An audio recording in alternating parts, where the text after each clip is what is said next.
Mesdames et messieurs de la presse, bonjour, bonsoir. Peuple haïtien,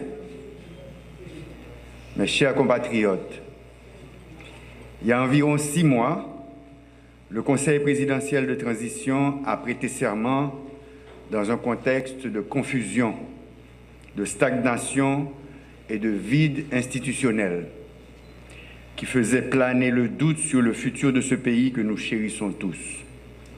C'était dans un climat de violence et d'effondrement presque total des institutions étatiques que nous avons prêté serment le 25 avril 2024. Aujourd'hui, 25 octobre, cela fait exactement 6 mois, comme le demande le décret du 23 mai 2024 et selon le vœu de l'accord politique du 3 avril 2024 pour une transition pacifique et ordonnée. Me voici devant vous, entouré de mes collègues du Conseil présidentiel de transition, pour faire l'exposé général de la situation du pays en rapport avec les grands chantiers de la transition depuis que nous avons été installés dans les plus hautes fonctions de l'État. C'est une opportunité de nous acquitter d'un grand devoir, celui de la reddition de comptes envers la nation. Nous sommes pleinement conscients que le choix qui a été fait de nous, par suite d'un large consensus entre les forces politiques, sociales et économiques du pays, nous a investi de la grande responsabilité de faire aboutir le rêve de tout un peuple qui attend impatiemment le moment de recommencer à vivre dans un pays sécurisé, souverain, respecté à l'extérieur et en paix avec ses voisins. La mise en place de cette présidence collégiale, on doit se le rappeler, avait laissé plus d'un sceptique, ce qui est parfaitement compréhensible puisqu'il s'agit d'une expérience vraiment nouvelle dans l'histoire politique récente du pays. Heureusement, les 9 conseillers présidents ont su prendre la mesure du défi. Ils ont pu surmonter leurs différences, leurs divergences et les intérêts partisans pour prioriser la sauvegarde de la Banque nationale et le bien-être de la population. Nous nous sommes mis au travail rapidement, avec pour cadre de référence les lois de la République et les 5 grands chantiers retenus pour la période de transition. Nous avons rencontré des obstacles, mais nous avons aussi franchi des étapes avec une volonté politique affirmée de jeter les bases sûres pour un retour à l'ordonnancement démocratique et constitutionnel. Nous avons pu agir, bien entendu avec des résultats différents, sur les 5 grands chantiers de la transition. En présentant ce bilan, nous sommes loin de nous donner un satisfecit puisque le fossé entre la réalité et les espérances légitimes de la population est loin d'être comblé. Ce qui ne doit pas nous empêcher de saluer les efforts et les manifestations de bonne volonté qui ont surgi de part et d'autre pour accompagner le travail du Conseil présidentiel de transition. Tout ceci montre que malgré cette situation délétère, Haïti dispose encore, à travers ses dignes fils et filles, de ressources patriotiques importantes pour commencer à faire inverser cette tendance de descente aux enfers. Gouvernance. Garant de la bonne marche de toutes les institutions du pays, une fois investi, le Conseil présidentiel de transition a mené des consultations pour la désignation de l'équipe gouvernementale chargée de l'accompagner dans la mise en œuvre de cette fragile et délicate transition. Les 9 conseillers présidents avaient volontairement renoncé à choisir un Premier ministre provenant des familles politiques qui les ont désignés. L'accent a été plutôt mis sur des critères de compétence, d'honnêteté et de capacité à mobiliser toutes les ressources nécessaires pour affronter les défis qui s'imposent pendant cette période de transition. C'est ainsi qu'un groupe hétérogène, représentant différentes sensibilités politiques du pays, se trouve depuis plus de 4 mois à la direction des ministères.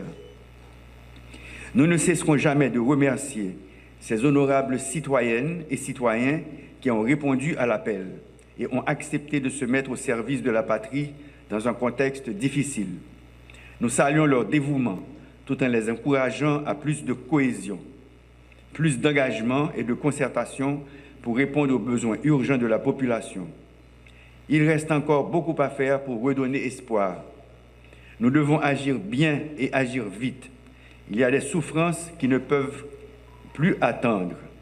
C'est pourquoi nous sommes toujours en dialogue, en consultation avec le Premier ministre, les ministres, tous les secteurs vitaux du pays, tous les partis, particulièrement les signataires de l'accord du 3 avril, pour ensemble identifier ce qui doit être corrigé, comment les corriger et quand les corriger. Nous sommes toujours à la recherche de plus d'efficacité. Comment faire plus avec moins? L'État a très peu de ressources. Il faut donc être rationnel dans leur utilisation. C'est ce principe qui avait guidé la démarche dans l'élaboration des 2 budgets déjà adoptés pendant cette période de transition.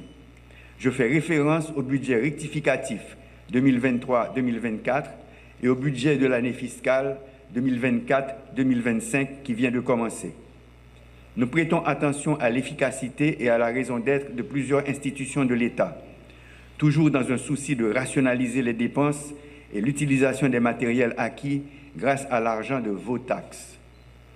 Nous commençons à découvrir que certains organismes doivent être renforcés, d'autres fusionnés et d'autres ralliés à des ministères. C'est ainsi que la décision a été prise de supprimer désormais le Centre national des équipements qui était rattaché au ministère des Travaux publics, Transports et Communications et de transférer ces matériels et équipements aux Forces armées d'Haïti. D'autres décisions similaires sont à l'étude. L'État a très peu de moyens, il doit rationaliser leurs utilisations. Le Conseil présidentiel de transition, dans les prérogatives que lui confère l'accord du 3 avril, procédera bientôt en concertation avec le gouvernement aux changements nécessaires au sein des organismes autonomes. Dans notre gestion de la chose publique, nous devons toujours faire preuve d'exemplarité et de responsabilité. Nul n'est au-dessus de la loi. Cela ne veut pas dire non plus qu'il faut ignorer les principes fondamentaux des droits de la personne. Il faut laisser la justice faire son travail en toute indépendance, transparence et équité. Sécurité. Le rétablissement de la sécurité fait partie des principaux chantiers de cette transition. Et d'ailleurs, c'est là que la population attend de nous des résultats probants. En ce sens, nous saluons le courage et la bravoure de nos vaillants policiers et des valeureux soldats des Forces armées d'Haïti, même si nous sommes encore loin, vraiment loin des objectifs en matière de sécurité. Ils ont fait de leur mieux pour traquer ceux qui terrorisent des populations innocentes dans divers points du territoire. C'est ainsi que plusieurs bandits ont été arrêtés et d'autres neutralisés. Bien entendu, cela n'a pas été et ne doit pas être notre objectif. Un pays ne prend jamais plaisir à verser le sang de ses fils. Cependant, l'État ne peut pas et ne doit pas abandonner la population à la cruauté et à la violence d'un groupe qui la terrorise avec des objectifs jusqu'ici inavoués. Ceux qui sèment la terreur, aussi bien que leurs soutiens et leurs complices, doivent s'attendre un jour à l'autre à recevoir la réponse proportionnée de la part des forces de l'ordre. Nous avons continué à avancer sous terrorisme, sous décision qui prennent dans l'État. Dans le moment où nous avons parlé, nous ne sommes pas satisfaits. La police doit avoir un bon résultat. Il faut que nous suspendions le courir qui était caillou. C'est pour citoyennes et citoyens tourner circuler dans le pays sans problème. Pour nous arriver dans le résultat que nous avons besoin, il faut que personne dans l'État ne cherche à politiser la force police là.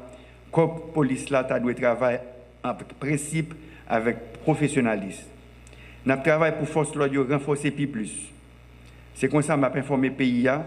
Je fais que soit écrit secrétaire général des Nations Unies pour demander au Conseil de sécurité à changer mission appui à la sécurité. La mission maintient la paix.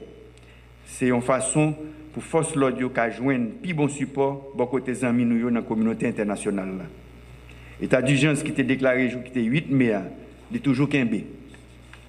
Si la situation est demandée pour les renforcer, nous ne pouvons pas hésiter à faire ça.